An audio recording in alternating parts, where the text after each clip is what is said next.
13 કરોડ રૂપિયા જેટલો અધધો ખર્ચો કરી નાખ્યો છે. અને આપણે જ્યારે જીમમાં ઊભા છે, જીમ જોઈ શકો છો, છેલ્લા 8 વર્ષથી બંધ હાલતમાં છે.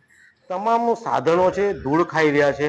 સાથે અનેક સાધનો 2 વર્ષની ગેરંટી વોરંટી વાળા હતા, એ સાધનો પણ બગડી ગયા છે. જ્યારે જીમ બનાવ્યું ત્યારે 2 રૂમમાં જીમ બનાવવાનું, પરંતુ એક જ રૂમમાં જીમ બનાવી દીધું છે. વેન્ટિલેશનનો અભાવ છે, એટલે હવા અંદર બહાર જઈ શકતી નથી.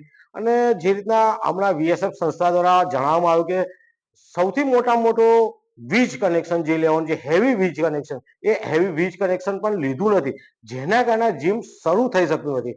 જીમમાં અનેક પ્રકારની સુવિધાઓ બીજી હાલવાની છે, સાવરની સુવિધા છે, અને એમના માટે બાથની સુવિધા, આ તમામ સુવિધાઓ વડોદરા મહાનગરપાલિકાએ આપી નથી.